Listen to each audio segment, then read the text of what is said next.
Welcome to Broadcasting Common Ground, the Deep Foundation Institute's podcast channel.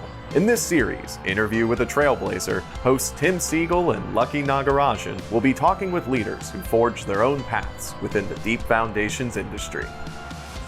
Welcome to DFI's podcast, Broadcasting Common Ground. I'm Tim, and I'm glad to be here with my co-host, Lucky. Hi, Lucky. Hi, Tim. And welcome, DFI podcast listeners. This is our second episode of our new series, Interview with a Trailblazer. In this podcast, we encourage, inspire, and edify. The fact is, we are all constantly asked to take on new challenges, whether at work or school or at home. And given this, it can be helpful to hear the stories and the wisdom from others who have taken on new challenges and overcome. We call them trailblazers. Lucky, today we're going to talk about the evolution of the safety culture, and specifically, we're going to talk about the transformation of safety and steps taken to get employees home safe with our guests. We acknowledge that it is still a work in progress, and companies around the world have taken big steps and are taking big steps to address missing links to keep their employees safe and sound. That's very true, Tim. As we think about safety, we have to mention construction facts of Brooklyn Bridge and Empire State Building. In the book, The Great Bridge, author writes that the construction took the lives of 21 men, most of them immigrants. In Brooklyn Eagle, author details the accidental deaths of 27 workers, although the estimated number could be as high as 40. Many mention this was the result of either caisson disease, getting stuck by falling rubble, or falling from the bridge. 5 deaths among the workers during the construction of Empire State Building, although many claim the deaths may have been as many as 14 to 27. Interesting. We have come a long way from this if you think about it. It is remarkable to see how safety has evolved over the years. Our trailblazers in this podcast are Catherine Chowder, who has a unique career journey and a very successful career and is now the health, safety, environment, and quality manager with Keller. Alicia has an interesting career journey too. We are going to be talking about it in just a bit. She is the president of Hub Foundation. They both will be talking and taking us on a cruise into the world of safety. That's great. This is going to be a great podcast. Let's introduce Catherine first. Hey, Catherine. Hey, how's it going? Give our listeners a little bit of background. You were born and raised, or let me back up. You were raised in Cowtown. You were born I was raised on the East Coast, and now I'm in Calgary. Yeah. All right. And you live in Cowtown now? Yeah, I'm in Calgary, Alberta. Okay. Tell us a little bit about your life. You had mentioned that. I mean, why is it called Cowtown, and what's your life like in Calgary? So I was raised on the East Coast, specifically in a coal mining town and a fishing town, and a lot of the energy industry and big boom for energy moved over to the West, which is ultimately how I did end up in Calgary. Calgary is a huge energy hub, gets the nickname Cowtown because Alberta also is notorious for having a lot of cattle farms and some pretty premium Alberta grade beef. So if you're looking for a steak the next time you're up here, I highly recommend it. Well, we were talking before the show, and I mean, when I first saw Cowtown and heard it, being raised in the southeastern United States, Cowtown was, again, lots of cows, and usually was associated with being a little bit of a redneck, which, depending on which side of the fence you're on, can be either a compliment or not so much. But you are the safety officer, a regional safety officer for Keller. Yeah, I'm the health and safety manager for 3 provinces in Canada. So we call that the Prairie region, which is Alberta, Saskatchewan, and Manitoba. Okay. And You, took me by surprise. You actually got training in college. One of the degrees you got in college was on safety, correct? Yeah. So I originally had gone to school for a Bachelor of Science in biology and psychology. I graduated from that and kind of didn't check all the boxes that I wanted to do. I felt myself drawn towards like a more hands-on career, like something like construction or trades. But my strategy in high school and university was like, I'm going to take all of the hard science stuff so that all my doors are open. And then when I finally figure out what I want to do, none of those doors will be closed. So eventually I did some research and I didn't even know it existed, a Bachelor of Applied Science degree in Occupational Health and Safety. And that was in Toronto, Ontario. So I didn't know that existed either, but I'm really awesome. I think it's great that it does. Yeah. How long do you have a feel for how long that program has been around? I enrolled in 2013 and it had been around for quite a bit of time, but I don't think there was a huge focus on it. So I'm thinking like formal education probably started in the early 2000s, but I did a recent kind of search and since I graduated, there's been a lot more universities that have implemented occupational health safety programs at universities and colleges across North America, which is excellent to see. No, I totally get that. I mean, obviously I'm kind of from a little bit of old school. So, but when we think of the early 2000s, I don't think of that being that long ago, but in reality, it was 20 years ago. So that program's been around. I mean, now that's a long time. So anyway, yeah, that's great. It definitely is a long time. 2000, I was still in India, and then I had no plans of coming to United States. And when you think about beef, no beef for me. You have to find some vegetarian restaurants for me because holy cow for us, Mm-hmm. So, Catherine, I think you've had an exciting life in Calgary. It's also great to hear safety is career now and is offered in universities. We do see some women, if we see who have penetrated safety industry and on the sites now, which makes me very happy. Yeah, I agree. Yeah. Okay, so we get an opportunity to introduce our next guest on the show will be Alyssa Weiss. Welcome, Alyssa. Thank you. Alyssa, maybe tell us a little bit about your background. And we also know particularly that you've got a history going back with Hub Foundation. So tell us more. Sure do. So my grandfather started the business in 1966, and my father then took it over in 1981. And my brothers and I have taken the helm over the past few years, and we're actually in the process of becoming a WBE, which is really exciting for all of us, me especially. Wow. And as for my journey, I mean, it's been full of challenges, and I started as a laborer, which was so educational for me and really wonderful during the summers when I was in college, and then also on the breaks. And I worked from being a foreman from a laborer up to a foreman. And then I was able to transition into the office. So once I was able to transition into the office, it allowed Hub to really be able to have another person getting the jobs and having my brothers in the field running the jobs. And that allowed us to really grow and look into new technologies like drilled mini piles and getting into slurry walls and ground improvement. And, it started us off as a company. When I started, we had 25 people and now we're over 100. So, but with that growth, we've had growing pains, and safety is one of those growing pains that we've had. And I'm actually really excited to be here to, talk about it and learn more. So that's great. I will tell you that you said 1966. So that actually was the year I was born, but it's also there's a lot of important things about that year. And now I can add one more to it. It actually was the first year of the Super Bowl. So now we can add another one. It's the first year of Hub Foundation. So a good year. That's awesome. That's really cool to hear. And now we know how old is Tim. That's right. How young he is. So I want to dive into our conversation now.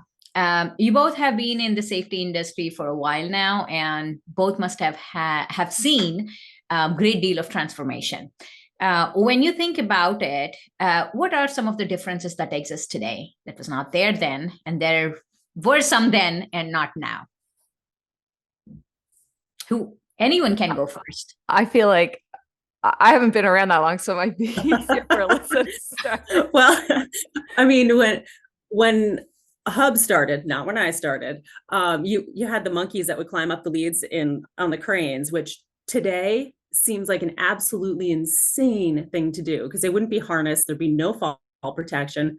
And that was the industry norm. That's just what everyone did. And to think that, now if it's over 6 feet, you have to be harnessed in. And so, I mean, the changes have been exponential, and I'm so glad they have been.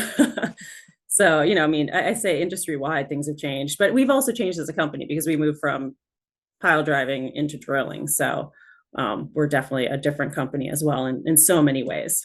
And safety being one of the many things we've really strived to excel at, and stress to all of our guys to be as safe as they can be. So yeah. Well, What about you? Go ahead, Mike.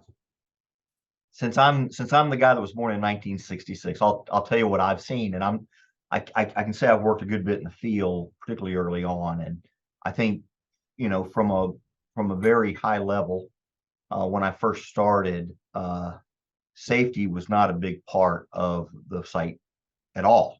I mean, people wore hard hats, people wore gloves if they needed them, but there was no like safety officer.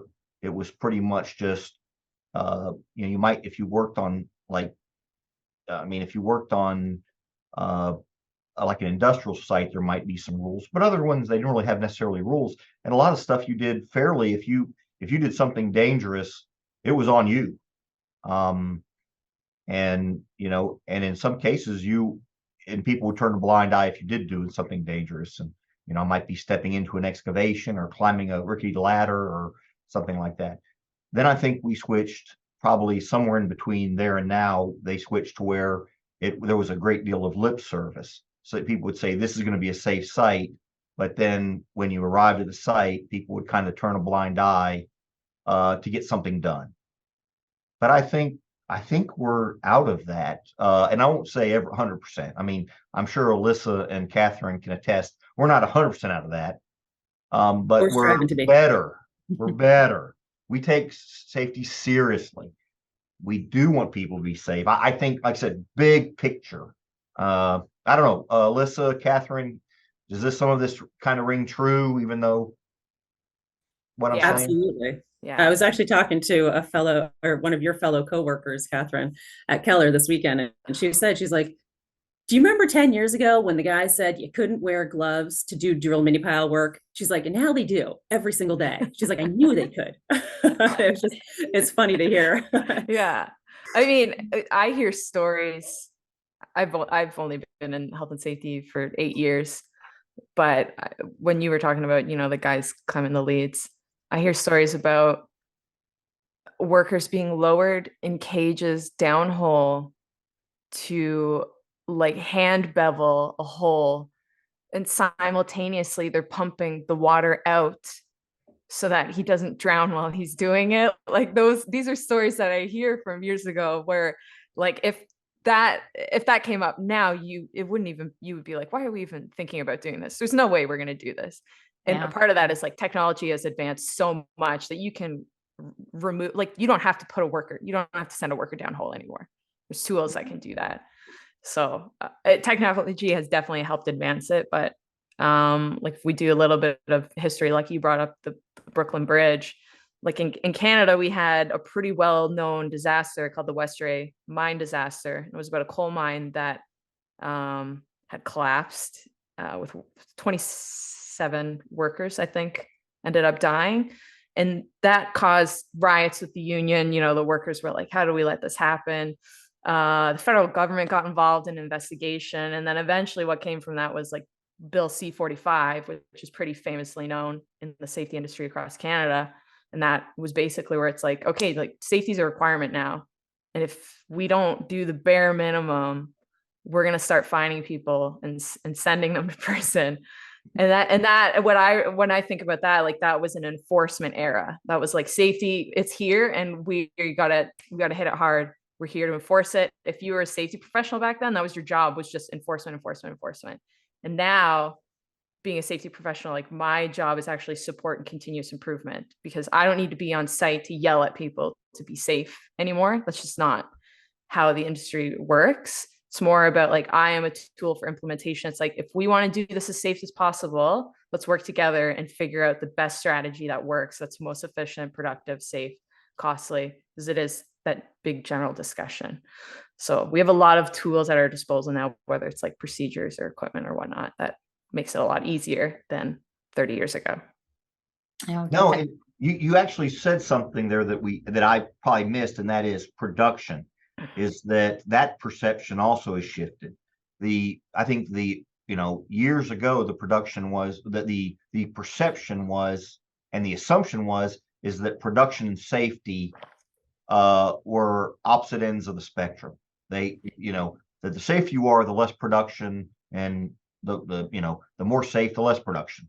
I think that's been dispelled. I think, Catherine, yeah, Alyssa. No, it's for sure. I mean, and definitely. Yeah, we've been around long enough now that it's like you see the impact of a large safety incident.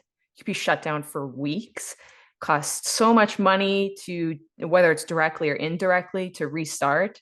Or like if you have a serious injury, that's even more money that you're now paying in WCB premiums, or returning an injured worker back to work, or fines that you had to pay or whatnot. So I think everybody's very well aware of that now, where it's like, we got to do this properly, because not only when you do it properly, you do it safer, but we'll be more productive. And I think the key element there that joins the two is planning. So if you have a solid plan going into it, you don't have to stop work constantly to be like, what are we going to do next? Yeah.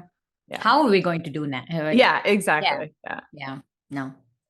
Alyssa, when you described your company and Hub's development, you mentioned that you started out about 25 people, plus or minus, but you're now over 100. I mean, that's, if you look at that, that's a big deal in a company to move from that size of 25, where you probably know everybody's name and everybody's worked together closely, and now you're over 100.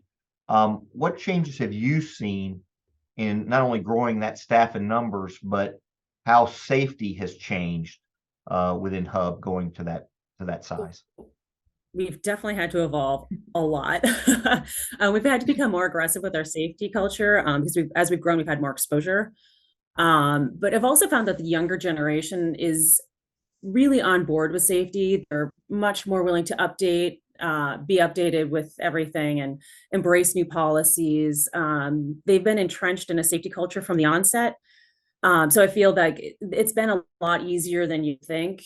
Some of the old guard, as I like to call them, they do have a tendency to buck against it a little bit, but over the past 10, 15 years, they've really come to embrace it as well, because they see the safety benefits. They see everyone going home with all their fingers and toes, and it's definitely been good. But it's at the same time, like once I started working for the company, I think my dad had a shift, and that helped too, because once you have a shift from the owner, it trickles down. And so he said, like, well, if I'm not going to send my daughter down that hole or up those leads or anything like that, why should I send any of the rest of you? I love And that. so I think that was a good change for him to see and think about. And once you think about it from a different perspective, then he couldn't do that to anyone else and couldn't ask it of anyone else. So that was, I think that was a really an important change for Hub. And once we made that change, company, we've become, again, really safety forward and focused on it, and doing training days, and because you can't go to one site and train everybody at once, you have to have a full day of okay, this is an entire company change, and this is an entire company training. We can still go to site, go do your asbestos training and your confined space training, and you do all that, but to do a full safety day with everybody at Hub, I think has been a nice change also. I think everyone feels it. That's a question I'll pose to both Alyssa and you and Catherine. And when you say training, and I bet you Catherine's got something at her fingertips. How successful is training? I've always wondered, is training, does it really change behavior, or or is that changing behavior something different, or just part of training, or vice? You know what I'm saying, Catherine? I mean, Yeah, no. we could And train, but does that really yeah, change the way they behave? it depends on the topic and of course the instructor as well. Okay. Alyssa mentioned bringing everybody in to do a safety day. We do that at Keller too, and the impact is like, it's phenomenal to Okay.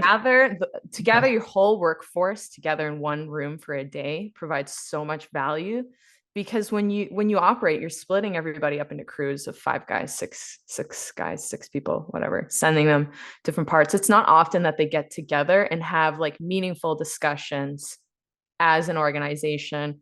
And safety culture relies heavily on participation. So if you leave the workers out of the conversation, you're limiting your growth in safety culture. So Okay. like management involvement is very important. And I am so happy to hear that Alyssa and her company value safety so much, because We do. when you Absolutely. set the tone that you're like, safety, is number one, going home to your families, that is huge. And then, you're inviting your team to come in and figure out how we're going to get everyone home safely. That's the big participation, and training is a huge thing on that. They go in and it might be a refresher, something that they already know, but just the opportunity to discuss it again or learn 1 or 2 new things is very valuable.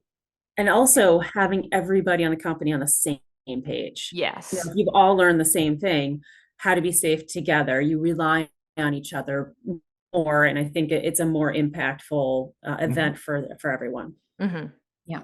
And I think at the same time, like, reminding people who are in the field, the change in conditions, change in environment, it's just like, yes, we have some rule for safety for like 10 things, but that 10 things, out of those 10, 5 of them may constantly change.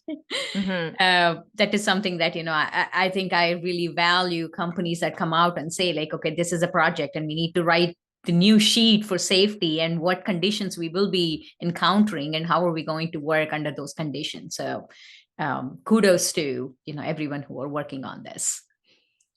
So Catherine, we were just talking about a little bit, like, how Alicia works for a company that is a small size to mid-size company now, but you work for a big giant, right? Yeah. You work for Keller, it's huge.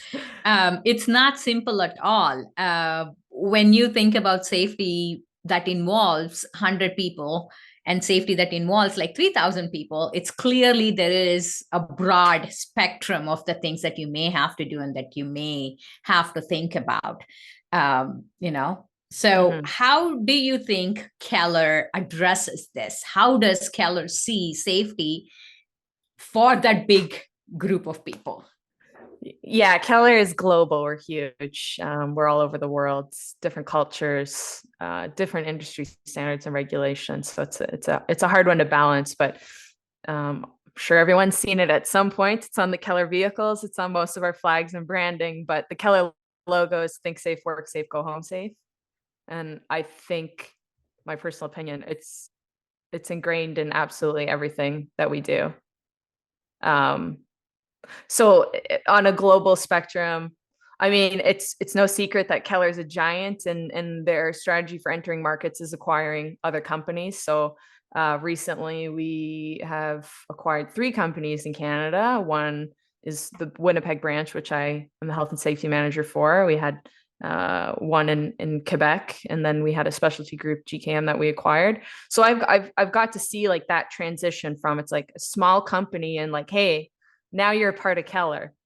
And Keller has all these rules and they don't necessarily work for everybody across the globe. There's certain strategies on how to incorporate it. So it's difficult to manage standard for everybody and what works best for each area.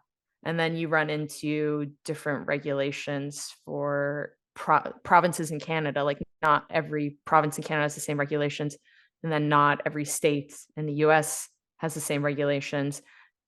And then you're dealing with entirely different countries. So the positive thing that comes out of that, though, is that you have significantly more resources to pull from. So when you run into a safety problem, you can guarantee that there is somebody else somewhere at Keller that has had to deal with it before. And it's as easy as picking up the phone and saying like, hey, we're running into this problem. What did you guys do to solve it?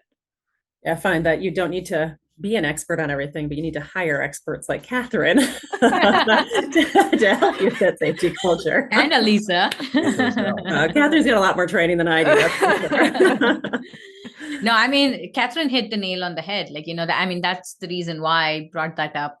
That question is because Keller is known all around the world. And I have worked a little bit with Indian Keller team as well. And then when you think about India, India was like, oh my God, the safety was the last thing on the mind so many years ago. And I remember the stories that you were talking about a few minutes ago, Catherine, like walking on the street, I have seen people doing that in a trench without any PPE, standing in the bottom of the trench doing something. At that time, I did not understand that, but now I have seen the transformation every year when I go to India. There is a transformation, and companies like, big companies are enforcing safety and training and everything else, which is definitely transforming. Yeah. So I'll ask this question to both Catherine and Alyssa and get your thoughts. But, one of the big things that has been happening over the last 10, 20 years is that the workplace has become more diverse, and certainly more women have entered from top to bottom.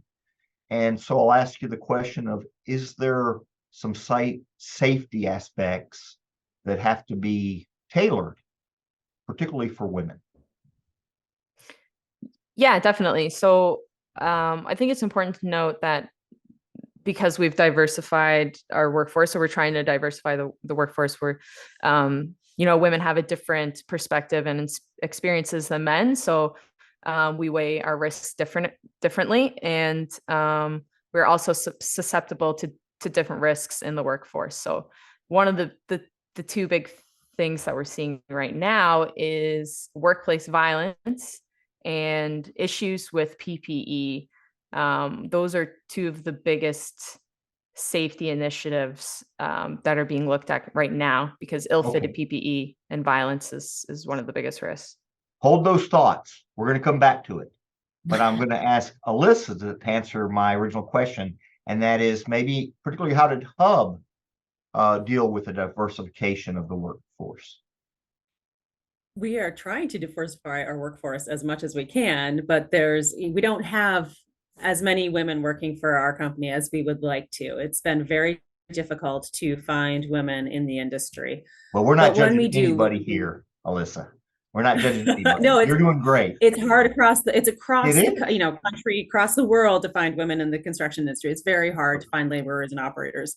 But when we do, what we've been trying to do is connect them together so that they have somebody else in the workforce, an ally or another female to work with and talk to. And I think especially knowing that there's an ally on site with them is extremely important. And I've had a few women over to our office for lunch just to talk about how they're doing and what they're feeling, and if they need any help from me as a female, because they may be more comfortable talking to me than to some of the men on site, and how I can help them. So, and I'm also, my sister-in-law, Maya, has been going out on sites and seeing people and checking in on them and giving them female PPE. Because that's, like you said, extremely important. Sure. So that's sort of how we've been starting to work with it. I got a question for you. So I love that. I love that program where you're kind of tying, especially if you bring in say a new person comes to Hub and you're trying to tie her into maybe some support, knowing that she might. Everybody feels a little intimidated, but I could certainly see in some cases going from, I think there's a natural tendency to be with people that, when you're uncomfortable, of the same gender or of the same background. I'm just curious if, do you find that are you able to ever, could it be could it be men?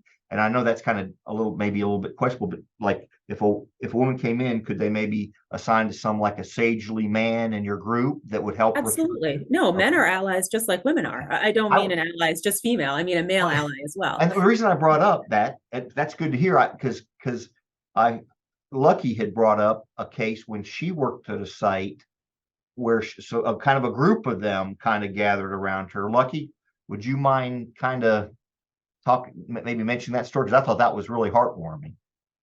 I forgot what that story was. You said you were on a job site you were working some nights, and Oh, yeah. Okay, you go ahead. Yeah. That's perfect, Tim. Like, that's one of my favorite stories because I've spent a lot of time in the field. I wish I had allies who helped me, but at the same time, the people that I worked with were very good to support me. I think this was the Sandpiper Pipeline project. I remember, it was the most remote areas, and if you have to find a gas station or even a bathroom, you had to drive 40 miles to get to a gas station. That remote it was. And I had a group of 6 people with me, or 5 people with me, including me 6, and they were all men, and they have been in worse conditions than I have been. And it was so nice of them because every morning, and this was completely in the winter, where the temperatures in North Dakota was minus 30, minus 35, minus 40. And you really don't know how to drive because the whole roads are always, iced. And this morning you have the snow on this side and the next morning it's on the other side, but you're just, going with the flow, and it's so cold. And I really appreciate the people that work with me. Every morning as we would have the safety meeting at the hotel, we would leave together. They would make sure my car starts or my truck starts. And we would go to the job site, we would finish the work, and they would make sure we come back to the hotel together no matter what. They used to have 2 trucks. One truck was in front of me, one truck was behind me. And even if we had to stop for gas, we would all stop together, fill gas, and come back to the hotel. I cannot, really express my gratitude to them in words, because that made me feel so safe. And I had no idea. Those are good allies. Fantastic. That should actually, I would say it goes without saying, but it needs to be said. If you're new to our industry and whatever, and you're uncomfortable like that, you should try to find a group like you had. And likewise, if you see somebody that joins your group that is new or could be a person that feels that uncomfortable, you need to reach out. And I hate to say that needs to be said, but it probably does. We need to watch out for each other. Oh, definitely. Catherine, I want to ask you a question. A few minutes ago, you were mentioning about violence at workplace, right? And I also read that as for 2021 reporting to U.S. Bureau of Labor Statistics and Association of Workers' Compensation Boards of Canada, homicides are a leading case of occupational fatalities among American women. What can you tell us about this? Yeah, so there is a society called American Society of Safety Professionals, ASSP, and they did a phenomenal report in 2019. It's called Women and Safety in the Modern Workplace. It's an excellent resource if anybody wants to kind of dive into, like how to make safety industry more diverse and inclusive and all the benefits and whatnot. Definitely recommend taking a dive through that. But one of the things that they had looked into was, men and women, what are the differences when it comes to occupational fatalities? So even across the board, 40% of fatalities that happen at work for both men and women are transportation incidents. That's obviously a huge one. People are going to and from work all the time, moving equipment or whatever on the highway. Once you remove that statistic, the leading cause of occupational fatality for American women is homicide, so being murdered at work. So that's 24% of women that die at work is because they've been murdered, which means like if I got a phone call and it says like, hey, there was a fatality, like there is a 1 in 4 chance it was because she was killed and not because it was a workplace accident, which is incredibly alarming. I'm seeing all of your faces right now while we talk about this. That wasn't a statistic that I have ever expected or even heard. And so I went on the US Bureau of Labor Statistics myself to confirm, and that's a fact. So even though 91% of workplace fatalities are men, it's just the 24% of women. It's a violent incident. So and for men, it's also increasing as well.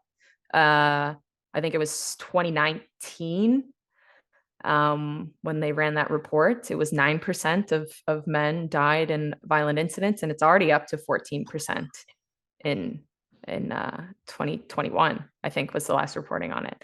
So I was very curious to compare it to Canada, because I kind of felt like that was an outlier statistic.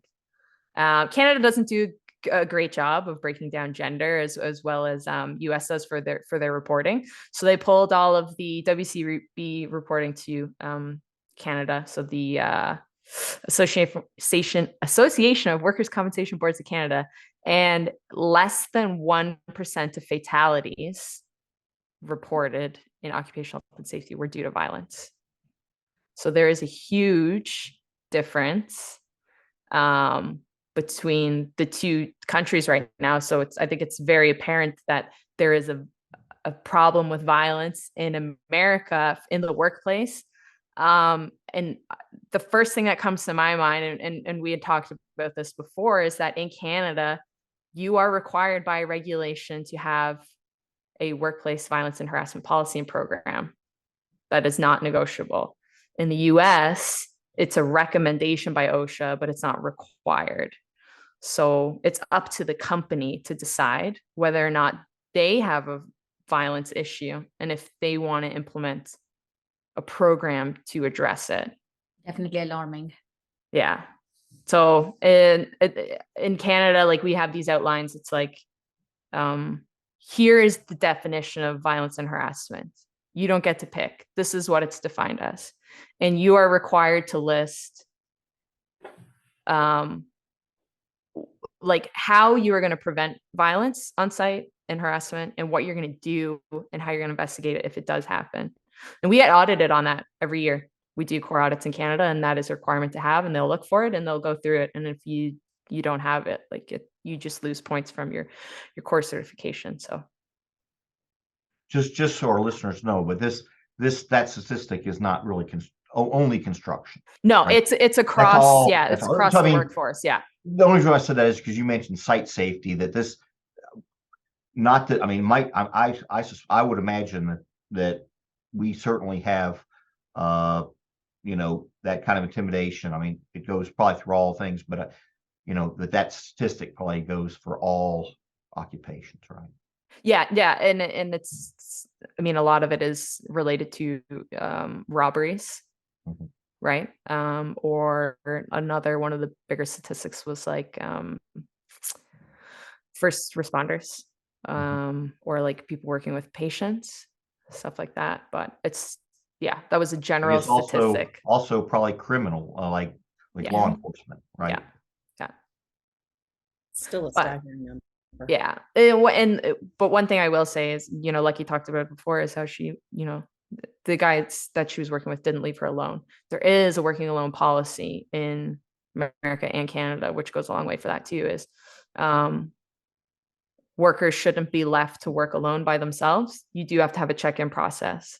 So a lot of the times if workers are have to go somewhere or stay late in the office or something, there needs to be a policy in place. It's like you need to do a check-in periodically, whether it's an hour, 20 minutes or whatever, or they're just not allowed to work alone. That is required to be addressed under safety regulation. Oh, that's great. Well, This is really good information, Catherine. I'm going to shift gears and get Alyssa in here on the conversation. Alyssa, I'd like to maybe delve into maybe a call it a case history, or maybe an example of a time in your company that y'all either learned a valuable lesson or you applied a valuable lesson with respect to safety? Well, I can tell you one from 2 weeks ago. All right. Oh,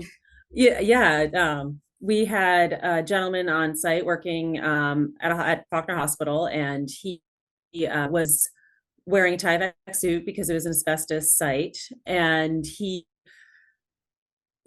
felt a little woozy in the middle of the day. So he by superintendent was told to go sit down, take a break, go in the air conditioning, get a bunch of water. He did, but he came back probably only after like 10 or 15 minutes. And the superintendent was like, "Are you sure you're ready to come back?" He said he was. So superintendent trusted him. At the end of the day, his leg started really cramping up. And my safety officer was like, "You're at the hospital already because you're working there. Why don't you go inside and get an assessment, get an IV, because you're clearly really dehydrated." And he was. And so he ended up needing IV bags.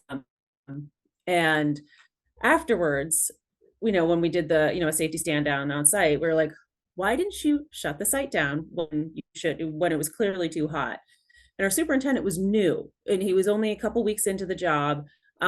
He had a ton of experience, tons and tons of experience, but he's just like, "Well, the general contractor didn't shut it down." We said, "No, if you're not comfortable with how it's going and how hot it is, you shut it down." And it came upon us to realize that while we said it, he didn't believe it yet because he hadn't been with us for long enough. And the other thing we did is we then mandated that everybody OSHA heat index app onto their phones. That way across the board, not just superintendents, but we want the foreman. If we pay for your phone, or if you have a phone through Hub, I want that app on your phone so you can look at it. The next day I texted him. I was like, "Hey, the heat index is high. Are you ready to shut your job down yet?" And he was like, Wow. I am ready to. And I was like, "Okay, well then shut it down." Well, And so you're gonna have to educate me here, Alyssa, because I didn't even realize that was a criteria to shut a project down. So a heat well, index, you will absolutely.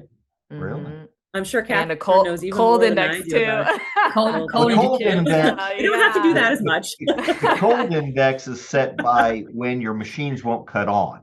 I'm just kidding. Your battery. But no, but that's the Oh, case man. usually. But so there really is. So Yeah. you both have an established cold and see. I didn't know that. How long has Yeah. that?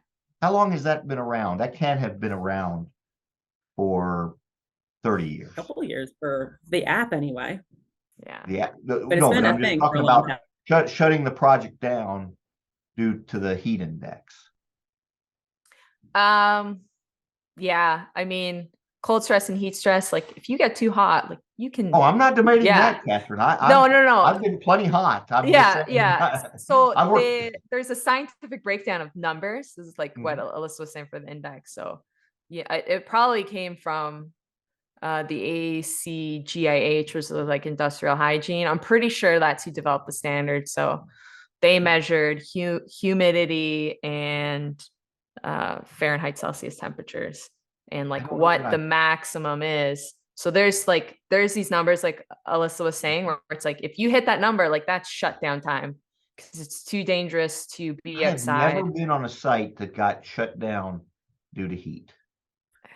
I think it's being pushed by OSHA more now too, and it's Yeah. Okay. become I'm just trying to people learn. become more knowledgeable about I it. mean, I'm all for it. I mean, I've been on sites where I was hoping they would shut down because it was super hot. But it's have you, But Catherine? Have yeah. y'all? I know you're in Canada, so Yeah. I mean, No, it's not we like hit you're. some high numbers sometimes. It gets Oh warm. yeah, you have some. Once a year, maybe. 75 60 degrees out degrees is there. a high number. Take that sweater off, and you'll Yeah. I'm Yeah, no, but it's funny because you're like, you get on site and you're like, oh my God, it's so hot. Are they going to shut down? The number is actually so much higher than you think it is. So there's days where you're like, I can't believe we're working. And you pull open the index and you're like, we're not even close to the mandatory shutdown number. part of my sordid past is that I worked in Charleston, South Carolina, and Charleston, South Carolina in August. I mean, trust me, you can't even, I mean, there were times when I just didn't even want to be outside the car, which I mean, I had to be, but you know, air conditioning that's all that was on my mind. But anyway, so yeah, it can be And nasty, but I'm just curious that no one ever said we could shut down. I would have built a fire if they would have said it. I remember not shutting down again, but at least like, the projects that I worked in oil and gas industry, the client had, as per OSHA, like every hour, depending on the temperature, as you were talking about, Alicia, we didn't have a index app or anything, but in 1 hour, if the temperature reaches this, then you have to take every hour 15 minutes break and cool down and drink so much water and come back. Now that part I have seen. I mean, Well, I've that app, it also states all of that information too, which is really nice. Yeah. So, all right, Catherine, same question for you. Maybe give us an example of where safety made the difference, or and a lesson you learned. Yeah, I think this is probably one of my favorite stories to tell about my experience at Keller. We had an incident a couple of years ago. It was a near miss, but we all took it very seriously. So we had dropped a cage, which we all work in foundations. Cages are very heavy. So our guys are trained well enough to know we do have standards. That's like, if you're lifting a cage, you got to be outside of that fall zone. So a general rule at Keller is, when you can apply it, is 1.5 times the cage length. So that when it falls, there's still that buffer space between you and the cage. We dropped a cage, and our client kind of looked at us like, what's the big deal? Like, you dropped a cage. But we had, we've injured some people pretty badly dropping cages. So for this near miss to happen, it was kind of like, let's all take a step back. We're going to shut down. We're going to investigate this as a team and dive into this. And the initial reaction I could see from the crew was like very standoffish. They didn't want to give up a lot of information because they weren't really sure how it was going to go. But we were very upfront with them. It's like, we really need to figure out why this cage dropped.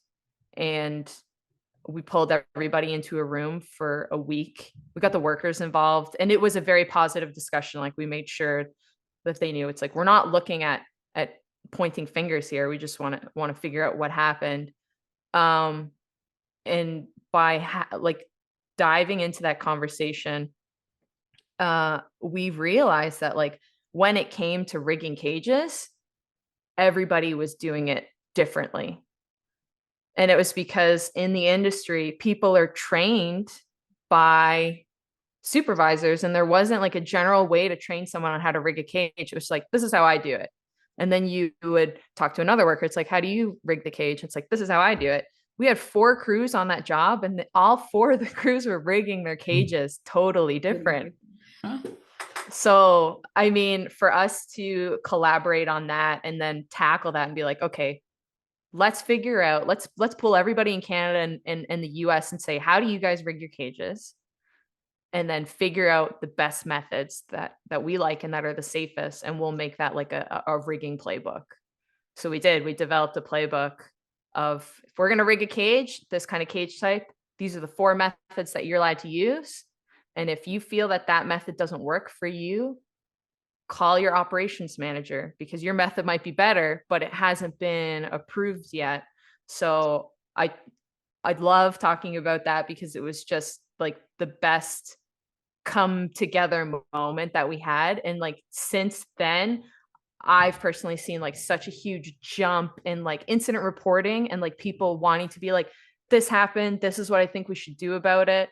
Like, we've increased since that happened. I mean, we would get like 2 to 3 near misses reported a year, and we're up to like upwards of 30 in each branch of near misses that we're cataloging and like learning from. So I thought that was probably my favorite safety experience. Yeah.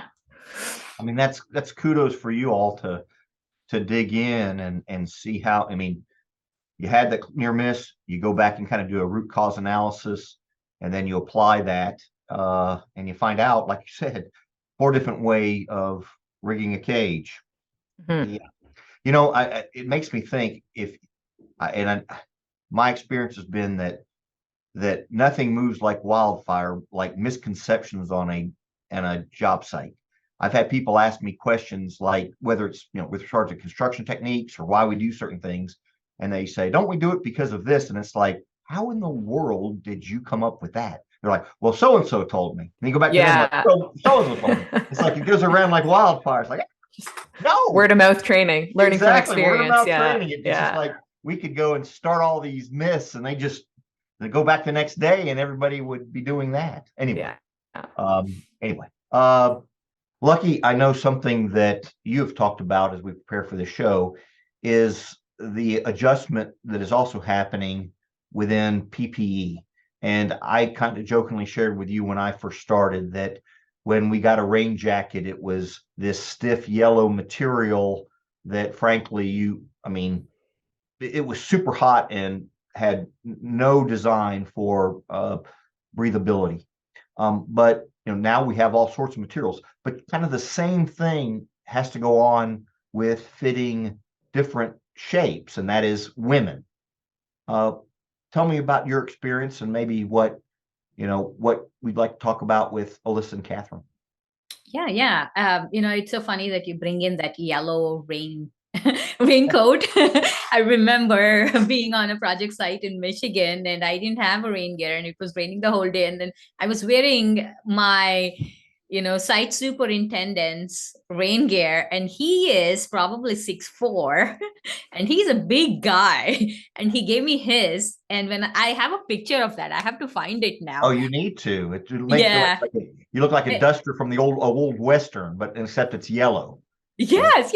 And I had to fold like 5 or 6 folds of the arms and the legs and to fit into it. And oh my God, pure joy that I was not getting wet in the rain for the whole day was wonderful. Again, for women, if you think about it, even I'm just saying women, but if you think about men also, like we have known safety gear coming in one size, right, to fit us all. So it doesn't matter if you're a woman or a man. If you're a small size petite person, then the PPE does not fit at all. Because they're not made for specific sizes and not for specific shapes, body shapes. In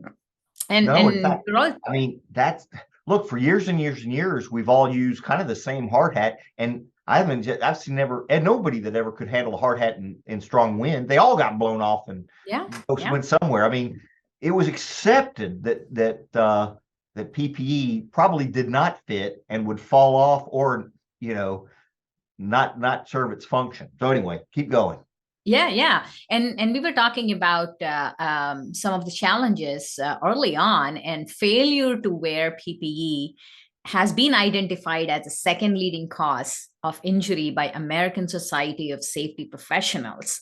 And I've seen, I've been in the industry over 15 years now, and I've seen there has been so much effort in the industry to address this. I want to ask Alicia first because she was part of a group with ADSC. I will let her share that, which worked on this effort. Yeah, as part of the Women in Construction Roundtable, and we have spent a lot of time and a lot of energy to develop a new vest specifically for women, and it's amazing. It's such a wonderful change. There are actually feminine hygiene pockets in there so that you don't have to put your tampon in a Ziploc bag and shove it in your pocket and hope that it doesn't fall out in the middle of the day and the dirt, and because you don't use that anymore. But it's a really wonderful change to allow women to have proper fitting gear. It's one of those things where when I first started, I'd have a vest on, it'd be floppy on the shoulders, hanging off one, so and I'd be you zip it up and it's like uncomfortable at the at your hips, and then it was interesting, but there's been huge strides forward. So they actually fit you in the shoulders, they fit you in the waist, they actually have some flare, so it actually goes out at your hips, fits you appropriately, because I can't tell you how many times I would take my vest or my shirt and I'd cut the back and tie it in a knot so that you wouldn't get caught in the augers or the teeth while you're trying to bend over to change something. And because it's scary to have your shirt get like, because it's so baggy up here and it just doesn't fit properly. It's the same with gloves even. I know it sounds silly, but you get the one size fits all gloves, and my hands But even are small not gloves, the size of a man. like even if you get a Even men's small small, they gloves are. still don't fit. Still so big, yeah. And like you hook up something onto the, on the, whatever your chain on there, and you're having you're tagging it out, and the crane hook would just lift your glove right off because they're humongous. So one of the first things I did is I went out and I bought my size gloves, and it was pretty funny because a couple, I put them on the cat of the crane during lunch, and one of the guys took it off and he's like, what are these? Like, they're so small. It's just like, and it was nice because you actually educate the guys like, well, yes, because that is the size of my hand.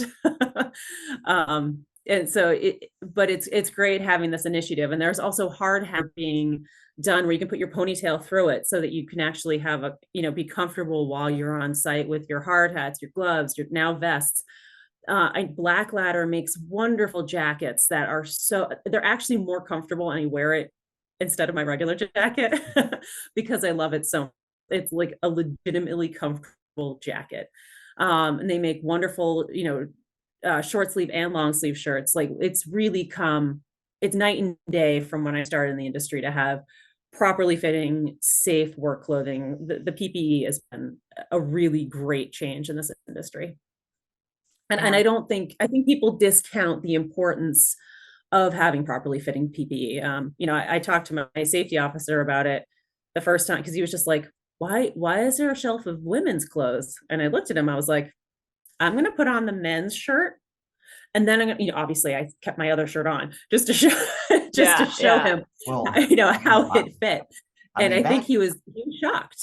I think that that's a spillover and it got exaggerated, but I do think that, I remember when they first told people like I went down a lot of drilled shafts in my first part of my career. And of course, then they, first it was basically you did whatever you want, but then they started saying you need to wear like goggles. You say, well, I wear prescription glasses. And they're like, well, put your goggles over your glasses. And if you do that, you're blind. You can't see anything because something's going to fog up and you can't get back to it. But the point is that nobody really thought, they said this is PPE, but no one really thought about how it was implemented and really, and like I said, one size fits all, extremely uncomfortable, getting snagged. If it was too large, if it was too small, it was restrictive on moving. But when, obviously now it got exaggerated because of the different body shapes. It's so, I guess I'm really thankful. I think maybe part of it is the fact that, we have stores like REI and other sorts of outdoor equipment that actually invested in learning how to fit people. And I'm glad you took the initiative to apply it, those kind of concepts to Hub. That's great. Yeah, I think the industry wide women are getting better and better clothing. It's not Hub. I know Keller's invested in getting vests. We ordered 600 of those vests. Yeah. I found out today. Oh, is that right? Yeah. Well, I'm very excited for them to come in. We need to order some Me here. too. We just have some. We just had to make a special order to find some extra small vests.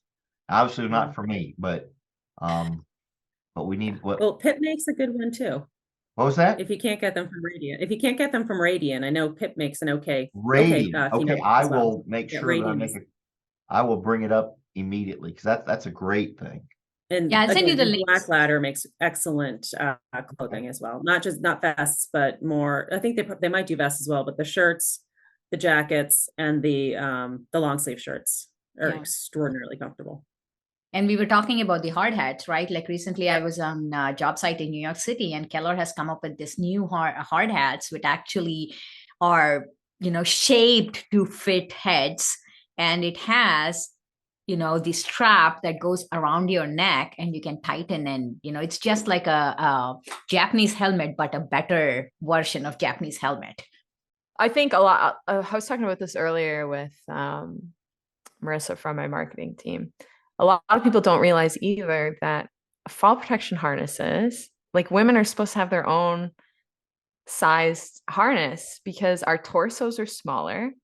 And like when you get suspended from a fall, right? Like everybody is probably aware that like the biggest concern once you fall is blood flow and how you are going to keep getting blood flowing up to your heart while emergency services are coming to get you down. And the harness, like if a woman puts on a male harness, it's pretty dangerous. So they do develop female harnesses, but I mean, you've got to go out of your way and be like, I'm going to be working at heights. Can I get a harness that fits me instead of using the shared harnesses in the C-can? And a lot of time when women have to ask for women specific PPE, it kind of comes off as like she's asking for special treatment. I feel like that was the vibe in back in the day, but now there's like such a huge focus on it. It's like, no, like this is why I need my own harness. This is why I need a vest that fits me appropriately. Cause like Alyssa was saying, it gets caught in equipment or it just, it's uncomfortable and it's all you can think about all day while you're doing your work is how the vest is digging into the side of your neck. Like I look at photos for me in my career and it's just like, I'm always like, I'm wearing a size small in whatever I'm wearing and it's still swimming on me because it's so long. It looks almost like it was like take your kid to work day. And I'm just there. And then it's like, oh, who is that? And it's like, oh, that's our health and safety manager. So I think, it is about branding as well. It's about looking professional, looking good. Yeah, definitely. And there is one thing I think we should work towards, Alicia, for ADSC Women in Construction Roundtable is having the Carhartts, the pullovers. Yes. Yeah, I think that one is number one. The size is number one. And the second one is like having a zipper somewhere so you don't have to take the whole Carhartt off when you have to go to the bathroom for women. I think that would be perfect if you're working in winter. So we've had some elaborate conversation on the matter of safe so far. So let's maybe look at what's next with Catherine and Alyssa. Alyssa, start with you. What do you see is next on the horizon for Hub and maybe safety in general? Well, I mean, I guess I hope that the industry starts to slow down a little bit, as an industry and as a society, to be honest. I think if we can slow down and really think about what we're doing, how we're doing it, it'll automatically become a safer industry. And I think that we really do need to. So when you say slow down, you mean not be rushed? Not be rushed, not have this go, get your job done, wrap it up, work 6 days a week, 18 billion hours. It's interesting to slow it down, have a better. It's interesting you use that, I will say, because I've always been told that there's two things that are never an excuse. I didn't have enough time and I didn't have enough money. Those two things are never an excuse for something really bad. So it's an interesting. I like your concept that we need to learn to just take the time and know that it's not a legitimate excuse to say, well, I didn't have enough time to do it right. It's never going to work. You always have to, when you're rushing is when you tend to make mistakes. And I think that, if the general contractors understand that you need to slow it down a little bit to make sure you're doing everything correctly, I think everyone will be better off. And I do hope that we go in that direction. I feel like we have started going in that direction. And I hope we continue. And I think that the next generation coming up in the workforce is going to force that. They're going to be a forcing function in this because they do want to have a work-life balance. They do want time off. And I think that the industry is going to have to adapt and change to allow that. And I think that will be a good thing for everyone. Very good. Catherine, what do you see? If you look in your crystal ball, what do you see that's coming up on the safety front? I'm a huge fan of innovation. So, I mean, Keller is also, we do a lot of techniques. We're always looking at different solutions to address ground problems or geotechnical problems. And with that comes new ways of doing things and new tools and technology. that we can use to our advantage to make things safer. I mean, like we've all been to equipment trade shows to see the kind of stuff that they're working on. It's pretty exciting when you see, this is the next 5 years. Like you can pilot a drill rig with a controller while you stand in front of it. Like that's pretty cool. So seeing like new stuff like that. And then also Alyssa and Lucky, you guys were a part of that chapter meeting that we had about healthy construction headspace, but there's a huge focus now on psychological safety, which is, with the new and younger kids coming up into the industry, it's something that they want to talk about. And it's something that we should have been talking about for a really long time, but it's, mental health and having the confidence to speak up and ask questions without fearing, being reprimanded or knowing that your opinion is valued, because, we rely on everybody for a safety culture. So if somebody has the confidence to stand up and say like, no, we should stop work. I don't think we want to do this. I think there's we're seeing way more people being comfortable doing that than we used to back in the day, which is awesome. I agree. Oh, that's, It's definitely. Mm-hmm. And I completely support you with the mental health. I think that initiative is being pushed through the ADSC and through DFI. And I think it's an excellent initiative for people to work with and go on. Even in my own company, we've been talking more and more about it. And I think that opening up that space has been healthy for everyone. Mm-hmm. Well, super. Ladies, thank you. This has been a wonderful time. I've learned a lot. I'm sure our listeners have too. Just to summarize, we've gotten to know Catherine Chowder and Alyssa Weiss. We've learned how they've been trailblazers in their respective professions. Catherine is a health and safety officer, and Alyssa is now president of Hub Foundation.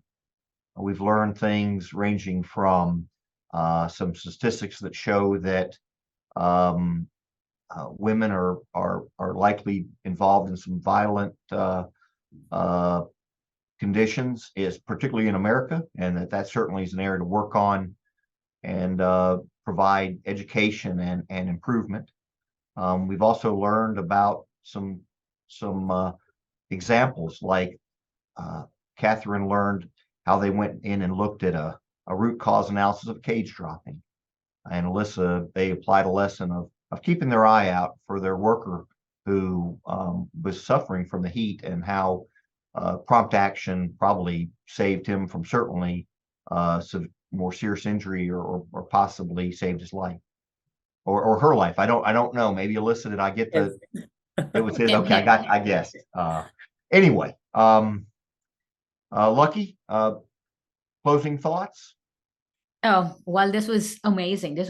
Safety has been on top of everyone's minds and companies. And this is really great opportunity for us to know Catherine Chowder and Alicia Weiss more and the work they are doing in the industry. And I'm really grateful that you both participated in this podcast and our guests. Thank you so much for doing that. Yeah, thank you for having us. Yeah, thanks you. Thanks for being on our show, and thanks for being trailblazers. Yeah, thank you very much. On behalf of DFI, we hope you enjoyed this episode. The views, information, and opinions expressed during Deep Foundation Institute's podcast are solely those of the individuals involved and do not necessarily represent those of DFI. DFI does not verify or take responsibility for the accuracy of the information contained, nor does it warrant that the information contained herein is suitable for any general or specific use. The podcast is available for private, non-commercial use only. Editing, modification, or redistribution of this podcast is prohibited. Thank you for your time. Keep on surviving.